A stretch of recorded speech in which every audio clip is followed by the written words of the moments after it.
गुच्छा कहानियों का मैं आपके साथ आपकी दोस्त रेखा एक बार फिर से हाजिर हूँ एक और नई कहानी के साथ। लेखक मुंशी प्रेमचंद और कहानी कौशल। दोस्तों, आपको हमारा चैनल कैसा लगता है हमें बताना बिल्कुल ना भूलें। कमेंट सेक्शन में अपने दिल की बात हमें जरूर लिखें और हाँ, चैनल को सब्सक्राइब जरूर करें और अपने दोस्तों के साथ शेयर भी जरूर करें।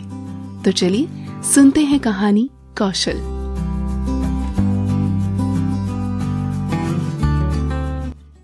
पंडित बलराम शास्त्री की धर्मपत्नी माया को बहुत दिनों से एक हार की लालसा थी और वो सैकड़ों ही बार पंडित जी से उसके लिए आग्रह कर चुकी थी, किंतु पंडित जी हीला हवाला करते रहते थे। ये तो साफ साफ ना कहते थे कि मेरे पास रुपए नहीं है। इससे उनके पराक्रम में बट्टा लगता था। तर्कनाओं की शरण लिया करते थे। गहनों से कुछ लाभ नहीं, एक तो धातु अच्छी नहीं मिलती, उस पर सोनार रुपए के 8-8 आने कर देता है, और सबसे बड़ी बात ये कि घर में गहने रखना चोरों को न्योता देना है। घड़ी भर श्रृंगार के लिए इतनी विपत्ति सिर पर लेना मूर्खों का काम है। बेचारी माया तर्क शास्त्र न पढ़ी थी, इन युक्तियों के सामने निरुत्तर हो जाती थी। पड़ोसिन को देख देख कर उसका जी ललचा करता था, पर दुख किससे कहे। यदि पंडित जी ज्यादा मेहनत करने के योग्य होते तो ये मुश्किल आसान हो जाती, पर वो आलसी जीव थे। अधिकांश समय भोजन और विश्राम में व्यतीत करते थे। पत्नी जी की कटुक्तियां सुननी मंजूर थी, लेकिन निद्रा की मात्रा में कमी न कर सकते थे। एक दिन पंडित जी पाठशाला से आए तो देखा कि माया के गले में सोने का हार विराज रहा है। हार की चमक से उसकी मुख ज्योति चमक उठी थी। उन्होंने उसे कभी इतनी सुंदर न समझा था। पूछा, ये हार किसका है? माया बोली, पड़ोस में जो बाबूजी रहते हैं उन्हीं की स्त्री का है। आज उनसे मिलने गई थी, ये हार देखा, बहुत पसंद आया, तुम्हें दिखाने के लिए पहनकर चली आई। बस ऐसा ही एक हार मुझे बनवा दो। दूसरे की चीज नाहक मांग लाई, कहीं चोरी हो जाए तो? हार तो बनवाना ही पड़े, ऊपर से बदनामी भी हो। मैं तो ऐसा ही हार लूंगी 20 तोले का। फिर वही जिद, जब सभी पहनती हैं तो मैं क्यों ना पहनूं?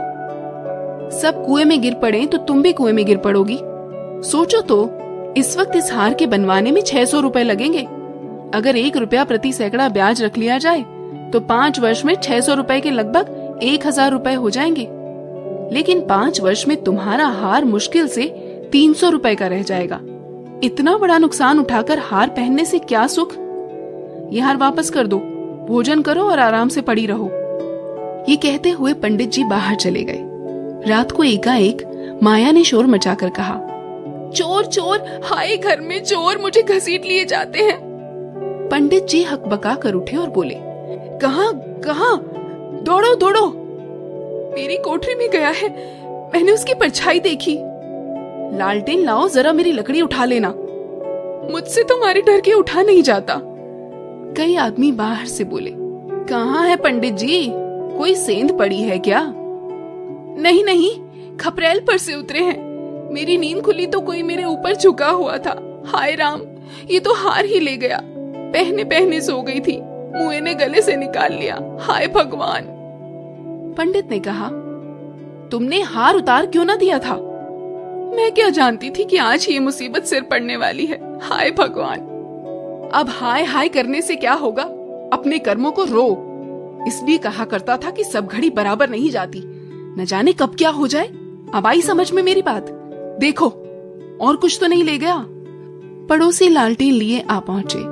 घर में कोना कोना देखा, करियां देखी, छत पर चढ़कर देखा, अगवाड़े पिछवाड़े देखा, शौच गृह में झांका, कहीं चोर का पता न था। एक पड़ोसी ने कहा, किसी जानकार आदमी का काम है। दूसरा पड़ोसी बोला, बिना घर के भेदिए के कभी चोरी नहीं होती। और कुछ तो नहीं ले गया? माया ने कहा, और तो कुछ नहीं ले गया, बर्तन सब पड़े हुए हैं, संदूक भी बंद पड़े हैं। निगोड़े को ले ही जाना था तो मेरी चीजें ले जाता, पराई चीज ठहरी। भगवान, उन्हें कौन मुंह दिखाऊंगी? पंडित ने कहा, अब गहने का मजा मिल गया ना? हाय भगवान, ये अब जस बदा था। कितना समझा के हार गया, तुम ना मानी ना मानी। बात की बात में 600 रुपए निकल गए। अब देखूं भगवान कैसे लाज रखते हैं। अब भागे मेरे घर का एक एक तिनका चुन ले जाते तो मुझे इतना दुख ना होता। अभी बेचारी ने नया ही बनवाया था। खूब मालूम है, 20 तोले का था। 20 ही तोले को तो कहती थी। बधिया बैठ गई और क्या। कह दूंगी घर में चोरी हो गई, क्या लेंगी? अब उनके लिए कोई चोरी करने थोड़े ही जाएगा। तुम्हारे घर से चीज गई, तुम्हें देनी पड़ेगी। उन्हें इससे क्या प्रयोजन कि चोर ले गया या तुमने उठाकर रख लिया। पति आएंगी ही नहीं तो इतने रुपए कहां से आएंगे? कहीं ना कहीं से तो आएंगे ही, नहीं तो लाज कैसे रहेगी। मगर की तुमने बड़ी भूल। भगवान से मंगनी की चीज भी ना देखी गई। मुझे काल ने घेरा था, नहीं तो घड़ी भर गले में डाल लेने से ऐसा कौन सा बड़ा सुख मिल गया। मैं हूं ही अभागिनी। अब पछताने और अपने को कोसने से क्या फायदा। चुप होके बैठो। पड़ोसिन से कह देना घबराओ नहीं। तुम्हारी चीज जब तक लौटा ना देंगे तब तक हमें चैन ना आएगा। पंडित बालक राम को अब नित्य ही चिंता रहने लगी कि किसी तरह हार बने। यूं अगर टाट उलट देते तो कोई बात ना थी, पड़ोसिन को संतोष ही करना पड़ता। ब्राह्मण से डांट कौन लेता। किंतु पंडित जी ब्राह्मणत्व के गौरव को इतने सस्ते दामों में न बेचना चाहते थे। आलस्य छोड़कर धनोपार्जन में दत्तचित हो गए। 6 महीने तक उन्होंने दिन को दिन और रात को रात नहीं जाना। दोपहर को सोना छोड़ दिया, रात को भी बहुत देर तक जागते।